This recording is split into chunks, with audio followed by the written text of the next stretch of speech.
I'm Tim Bardole. I'm director on the Iowa Soybean Association. I farm here in central Iowa with my father, my brother, and my son. I live here. This is the home place, which was bought in 1901 by my great-great-grandfather. And I live here with my wife. I have 3 kids that are grown up. My oldest is a 6th grade teacher at the local middle school. My middle child is a son that farms with me, and he and his wife live on the other side of the county. They have 2 kids, a 2-year-old boy and a almost year-old boy. And then my youngest is tech support and that on a call center. So yeah, we farm about 2,500 acres. Half of it's rented. Only about 350 acres are rented from non-family members. My dad's and his siblings own this home farm together. I have an uncle that owns some land. I have a younger brother that doesn't farm with us, owns some land that we rent. My son, he owns some land of his wife's family, and then he rents ground from his mother-in-law up there to rent or to farm also. Dad's cousin we rent from. So it's a whole bunch of different pieces. It's one operation. We do everything together. My dad, my brother, my son, and I. That being said, none of us have experienced a year like 2020. It has been a very challenging year, everywhere from the COVID-19, to weather, to markets.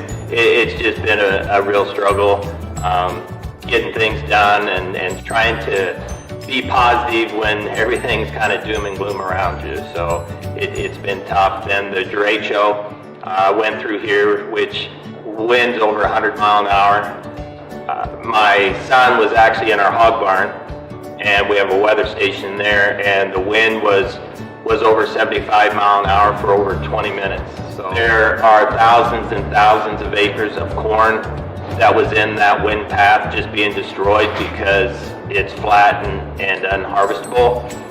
Soybeans fared a lot better. We were in a strip of hail, so we have some soybean fields that we have to harvest, but they're not going to be commodity grade beans. So we do have other beans that we have harvested to date that weren't hailed, but in the drought area, their quality isn't quite as good as I'd like, and the yields were maybe 45 bushel an acre instead of 70 where we would expect to be. So 2020 is going to be a year that we suffer much longer than a year because of the troubles we're going to have next year, not only with the extra residue, not harvesting the corn, just destroying it, but also with weed pressure as with volunteer corn. Most of our corn is resistant to both Liberty and Roundup, so there's really no easy way to kill the volunteer corn. It's impossible on a corn-on-corn situation, but even in soybeans, we're going to have to spray instead of once, probably 3 times for the volunteer corn to keep the corn out of the soybean fields. So there are definitely going to be challenges on that side. I'm very thankful that we have crop insurance. Back in 1977, we had a drought, and of course that long ago the hybrids weren't near as resistant to the dry, and there was like a 6-county area here in the central Iowa that had virtually no corn crop and very little bean crop. But back then, there really wasn't a very good crop insurance. In some ways, our operation is still suffering from that one lost crop.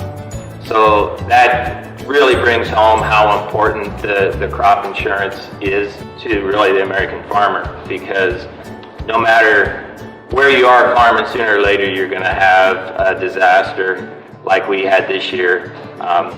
The crop insurance pays about 85% of proven yield, which is enough to keep the banks off our back, I guess. But when you consider most years, you're figuring the top 5% is profit. So we're going to be below the profit level. But like I said earlier, we're going to be around to farm another year, and hopefully next year is better. Yeah, the government helps about 50% on the premium. You're talking roughly maybe $20 an acre for insurance on corn, and I think maybe 11 or 15 on soybeans. And then that's the farmer's half, and then the other half is subsidized by the federal government.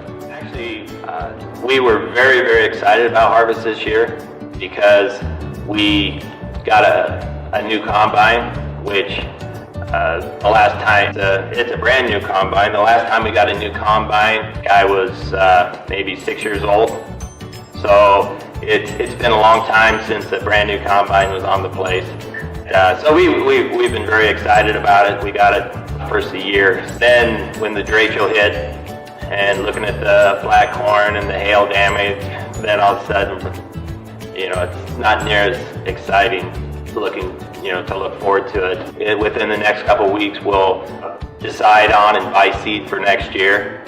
And once you start doing that, what you're working for is harvest. When you plant, you try to plant early to give the crop as much time as possible with the most sunlight and give it the best chance for the best yield, and everything's looking to harvest. So when harvest gets here, it's always an exciting time, even when the crops aren't that good. Combines are fun to run. Like the soybean crop, we have a 40-foot wide draper head, which is huge. You just go back and forth, and you can see your progress. You can see in the grain tank what you've worked for all year for. So it's in my opinion, it's the best time of year as a farmer is harvest. So there's long hours and breakdowns and everything else, but we're kind of used to all that, and it's fun. So, and if you're a farmer and harvest isn't fun, maybe shouldn't be a farmer, because that's what it's all about. Actually, my dad, he was president of Iowa Soybean Association 30 years before I was, which was kind of an interesting deal too. And he was also on ASA board and USB board, and chaired USEC for 2 years. I have a unique understanding of the soybean groups and what they do, and I'm very interested in continuing the work that they do.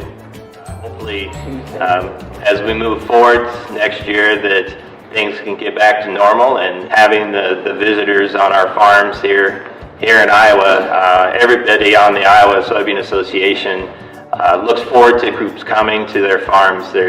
It's great to show off and to let people see where some of their soybeans are coming from. We're all very proud of our farms, just as when I've traveled and seen different facilities and farms in the other countries. Everybody, you love to show what you do to people that understand it and appreciate it.